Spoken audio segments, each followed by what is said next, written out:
Sinampana ng reklamo ang driver na nanigaw matapos businahan dahil tila ayaw magbigay daan sa kasunod na sasakyan. Kulang ang sorry ayon sa biktima. Ang iba pa niyang hiling, tinutukan ni June Veneracion. Kanan ako ha. Ang away kalsada sa General Trias, Cavite.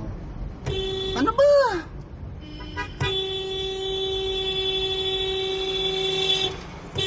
Umabot na sa pagsasampa ng reklamo sa piskalya. Oo. Puro ka pa ganyan. Oh. Sige Huwag po. kang ganon. Sige po, Kung salamat. sisingit ka, sumingit ka. Sige Huwag po. mo akong anuin. Oh, sir. Tama Huwag mo na. akong bulabugin. Sir, Sabi ng sinabi General mo, Trias sisingit ka Municipal pa Police eh. Station, Sa'yo din, sir. oral defamation at grave threat ang isinampal laban sa SUV driver na kinilala ng pulisya na si J.R. Cesar. Igilitan mo ako, bubusina ka pa. May bata kaming kasama, Sisingit kuya. ka. No, sir. Nasa gitna. Sisingit ka, ba't mo ako bubusinahan? Sir, nasa gitna ka ng dalawang. Uli na yan. Bumawi na ako sa'yo.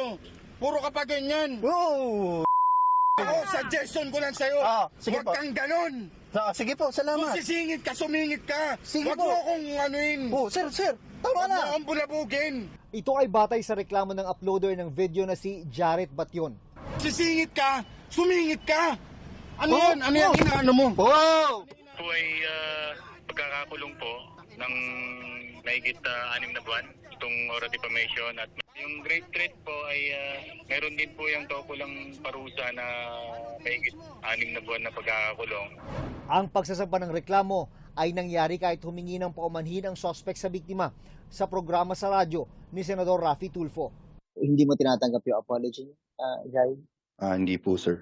Gusto rin daw ng biktimang masuspinde o mabawi ang driver's license ni Cesar. Malaking abala raw ang insidente at kailangan pa niyang lumiban sa trabaho para pumunta sa police station at iba pang lakad na may kinalaman sa road rage incident. Stress, financially, din po, burden siya. Sinusubukan namin makuha ang panig ng suspect na sa ngayon ay hindi pa matunton. Batid na ng pulisya na nagtatrabaho sa isang KTV bar at may address sa General Trias at Imus, Cavite. Pero Pagpunta po ng ating mga investigador, wala po siya sa mga address. para sa GMA Integrated News, June Veneracion, nakatutok 24 oras.